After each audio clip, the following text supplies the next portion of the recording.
दोस्तों ये 3,84,400 किलोमीटर दूर वाला सफ़ेद सा गोला धरती का बहुत ही पुराना साथी चाँद है। दोस्तों सोलार सिस्टम में कुछ प्लैनेट्स के पास बहुत सारे चाँद हैं, लेकिन हमारी पृथ्वी के पास सिर्फ एक ही चाँद है। और दोस्तों क्या होगा कि एक दिन ये चाँद अचानक से गायब हो जाए? क्या इंसानियत धरती पर रह पाएगी या फिर क्या हाल होगा पृथ्वी का बिना चाँद के? जानने के लिए वीडियो को अंत तक ज़रूर देखिए। दोस्तों सबसे पहले हम जानते हैं कि आखिर एक चाँद का जन्म होता कैसे है या फिर कैसे एक प्लेनेट को चाँद मिलता है। दोस्तों इसके पीछे 3 वजह है। सबसे पहली वजह ये है कि कभी-कभी कोई ऑब्जेक्ट एक प्लेनेट से टकरा जाते हैं और उस प्लेनेट का एक बड़ा हिस्सा टूट के एक चाँद में बदल जाता है, जैसा कि हमारे पृथ्वी के चाँद के साथ हुआ था।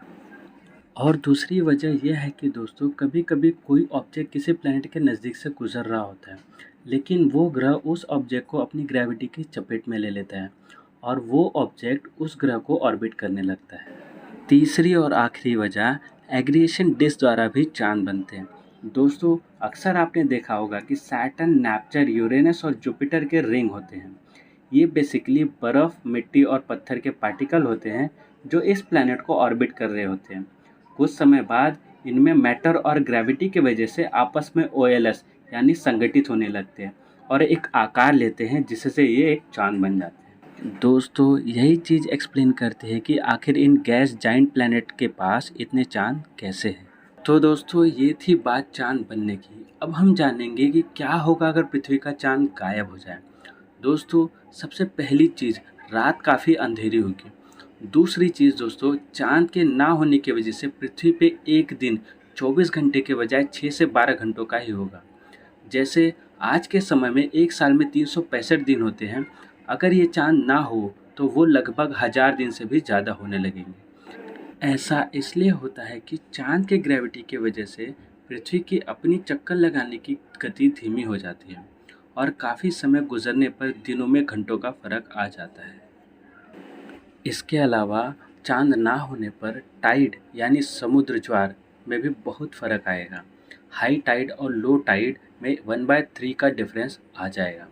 वो ज्वार जिसे हम आज देखते हैं, इनका मतलब हाई टाइड समुद्र से सिर्फ इतना पहुँचेगा और लो टाइड इतने लेवल तक ही सीमित रह जाएगा। इसके अलावा हम कभी सूर्य ग्रहण और चंद्र ग्रहण भी नहीं देख पाएंगे। चाँद के बिना हमारे आसपास कुछ रहेगा ही नहीं जो सूरज की रोशनी को ब्लॉक कर सके। लेकिन ये सब बदलाव कुछ भी नहीं है घबराने के लिए उनके कंपैरिजन में, जिनसे हमें असल खतरा है। जैसा कि हम जानते हैं पृथ्वी अपने एक्सिस पे 23.5 डिग्री टिल्टेड यानी टेढ़ी है और इसी वजह से यहाँ पर मौसम भी होते हैं। पर ये बारीक बैलेंस एक्चुअली सूरज और चाँद के ग्रेविटी के इन्फ्लुएंस से बनता है।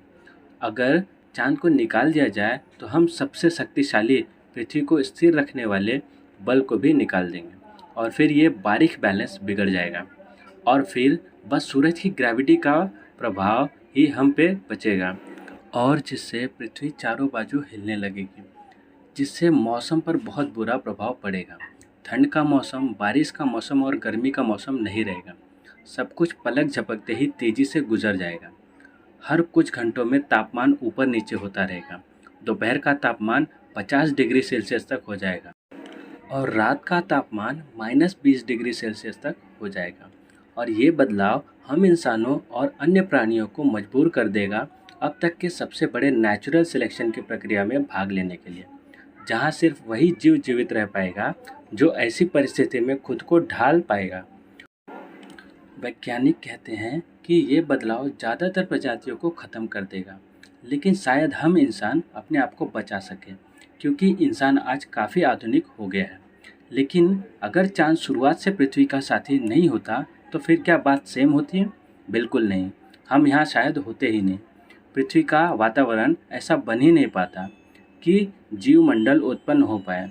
इसलिए क्योंकि 4 बिलियन साल पहले जब पृथ्वी और चाँद नए नए बने थे, तब चाँद आज के मुकाबले पृथ्वी से लगभग आधी दूरी पे था और चाँद के करीब होने की वजह से वो अपने गुरुत्वाकर्षण का ज़्यादा प्रभाव पृथ्वी पर डाल सकता था और इस वजह से उस समय की काफ़ी तेज़ घूमती पृथ्वी काफ़ी हद तक स्थिर हुई और इस तरह पृथ्वी पर जीवन का निर्माण होने लायक माहौल बन पाया और सबसे पहले जीवन का जन्म हुआ, आरएनए एंड डीएनए, जिस पर पृथ्वी का जीवन मंडल आधारित है। तो दोस्तों ये थी छोटी सी जानकारी मेरे तरफ से आप लोग के लिए चाँद के बारे में, क्या होगा अगर चाँद ना हो। दोस्तों वीडियो अगर आपको अच्छा लगा तो उसे लाइक और शेयर जरूर कीजिए। चैनल को सब्सक्राइब करना ना भूलिए। फिलहाल के वीडियो में बस इतना ही, मिलते हैं किसी और वीडियो में, तब तक के लिए जय हिंद।